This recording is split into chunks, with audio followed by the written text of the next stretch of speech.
I just watched a video on a channel called Mike Martin's, and in it, he talks about people who lack souls.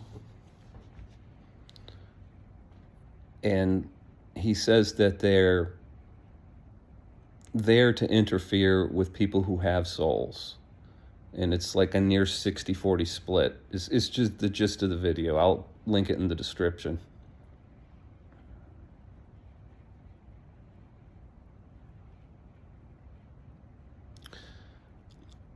But the condition of not having a soul,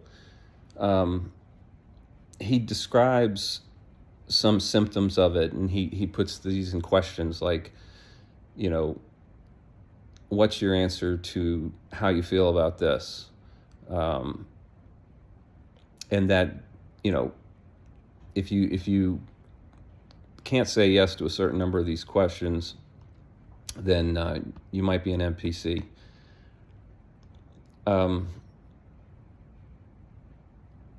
So it manifests in behaviors. So people who in such a model, because I know he's not, he didn't come up with that idea. The organic portal idea has been out there for a while.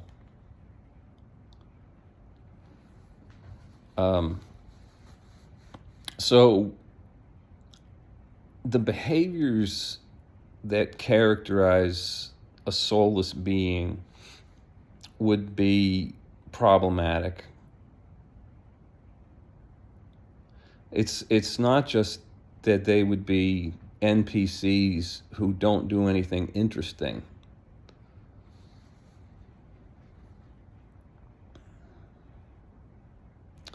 They would be NPCs that cause emotional pain. And emotional pain is and problems are kind of like a spiritual gravity. If you don't have gravity, you're super strong. But if you stay in zero gravity, you'll eventually just atrophy out of existence, and probably other things will happen to you.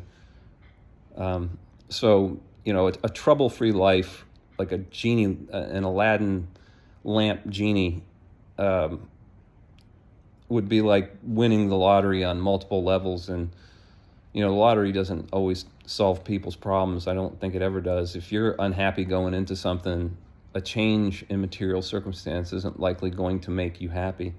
It may temporarily, with the newness of the thing, but if you had a genie's lamp, you quickly get jaded on everything material. So pain like that is kind of a spiritual gravity.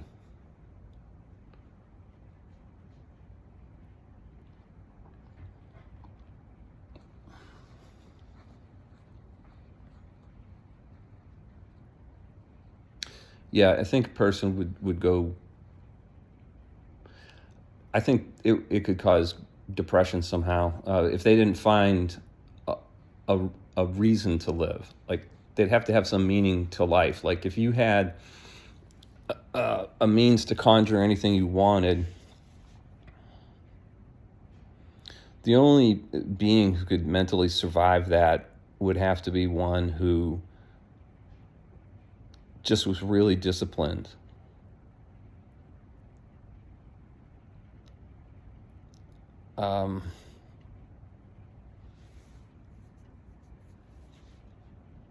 Yeah, because, people, it's like that Twilight Zone episode where that kid who can wish anything he wants into existence just like terrorizes his family.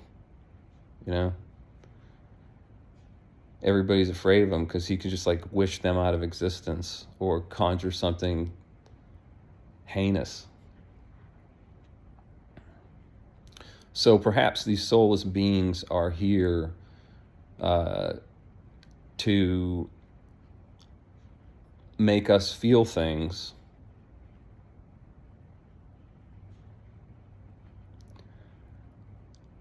so that we can notice suffering and find its cause. And in finding its cause, we may find its solution. But the finding of the cause of suffering is a matter of mindfulness, of noticing when there's suffering.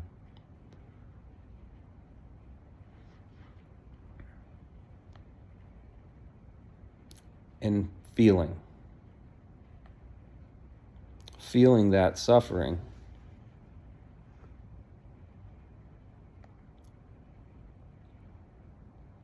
and not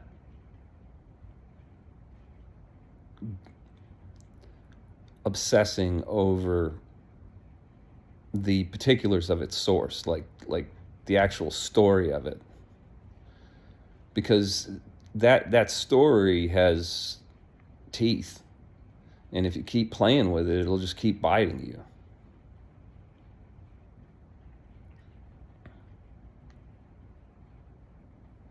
So you feel the feeling of it and then let it go. That's the modality of surrender. But in a perfect world, that doesn't happen. They're suffering no matter what. But when the Buddha came into the world, he started it in the lap of luxury. He had his own palace and anything he wanted, and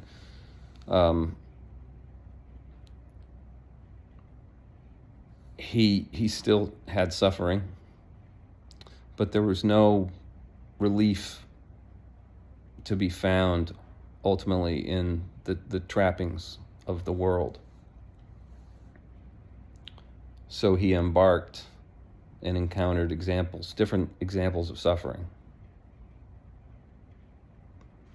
And at some point he encountered these 5 ascetics, and they mortified themselves, and he joined them.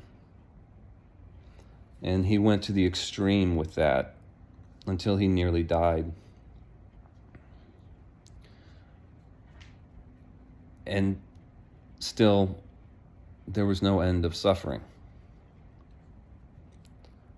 So he had an insight after he had abandoned the ascetic path about the 4 noble truths. And so, to make this round trip, so to speak, of coming to the discovery of the source of suffering,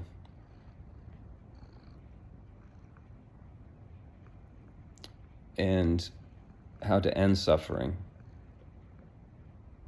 there has to be unconsciousness. Like, a joke does not come across the same if everybody knows the punchline. I mean, there are some that conjure images that are funny, but, you know, it's like playing poker. You play poker for money, or you play poker for, play money, chips. The behavior is going to be totally different, right? Everybody's going to play looser when there's nothing at stake. So there's an unconsciousness that is the default. And the Buddha, upon discovering that the source of suffering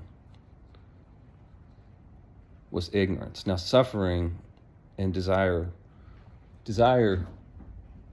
is suffering,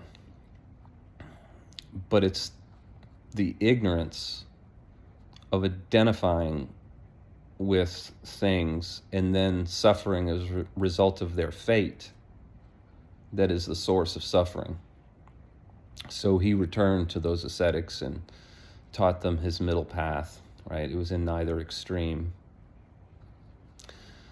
But the behaviors that are described as being characteristic of those who lack souls, it's the product of unconsciousness, of this ignorance, of this thing that causes suffering. It creates a layer of like insularity, separation. The more identifiers we have, the more identifiers have to match up for us to be comfortable with somebody else.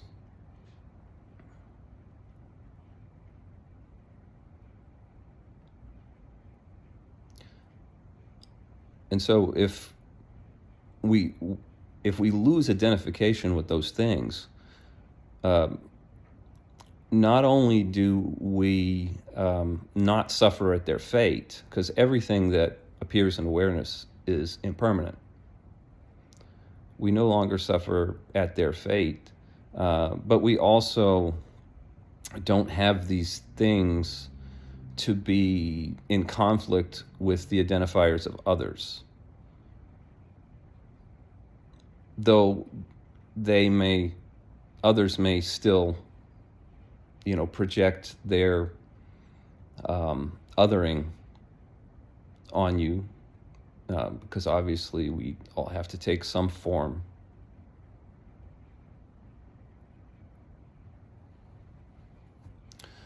But this condition of unconsciousness, it's from having all these identifiers and all of the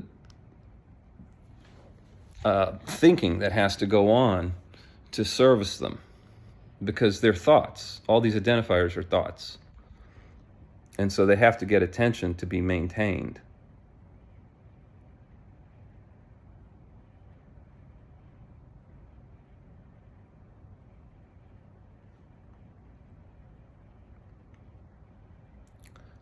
So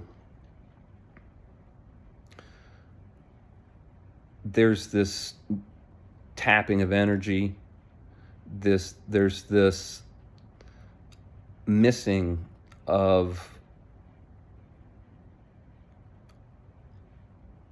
the truth of this moment. No other way to put it. If one could truly be aligned with the moment, because there is no care, because there's no identification with things to care for, that would be the most extreme state of consciousness. So a pure awareness, to perceive reality as pure awareness by virtue of there being no identification with anything appearing in that awareness. So that is one side of like the spectrum, if you will, of consciousness. And then on the other side is extreme constriction. So different traditions characterize the soul in different ways. And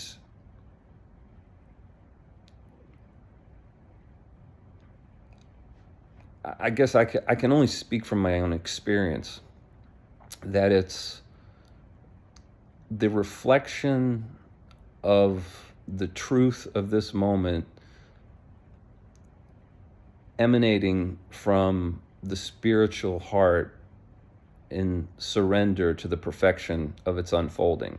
And that full surrender comes because reality is not perfect for anything that appears in reality. Like nobody's loved by everyone. But to be in full surrender to the perfection of what is, it would require that one not be identified with anything, because everything that appears is in peril. Everything that appears is temporary.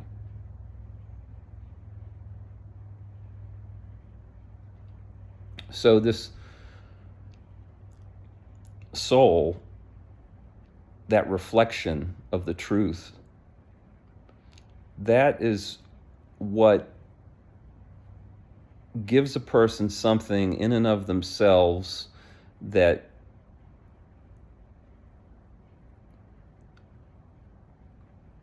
keeps them from having to chase things and experiences.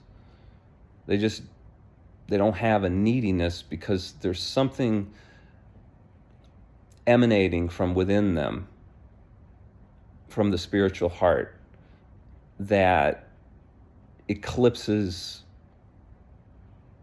the product of everything you could pursue. I've said that a million times, but it's true.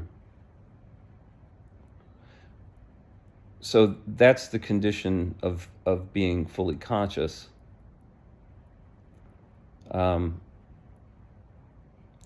And the behavior of one who's in that state is kind of like there's an object that has no potential energy. It's certainly ready and willing to react to things and have a plan for things and operate and function, but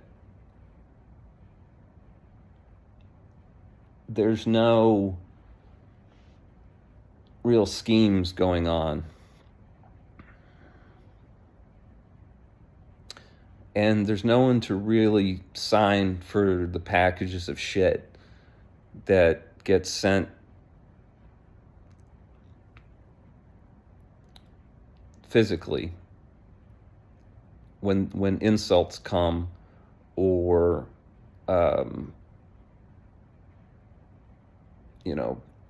the experiencing of discourteous behavior or thoughtless behavior. It's just not taken personally. You were just there at that time, and they did what they did, but it was a product of their conditioning of the causal chain, actually, not just their conditioning. That's almost like making excuses for bad behavior, but a product of the causal chain. You ended up in that place and time through a lot of things. It's almost like the Anton Chigurh philosophy.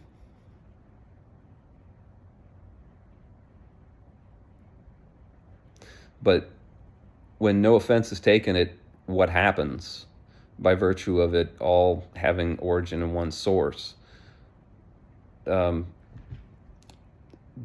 this soulless behavior, it goes away. So I think the soul is like a seed. So a person can be effectively soulless, but perhaps there's a chance that that veil can be cracked if they're made to suffer in a certain way and go this way of the Four Noble Truths. So the soul, this perception of a peace, almost a sweetness emanating from in the midst of your being, that would be the soul. The soul is grown by the light of the truth, kind of like a plant.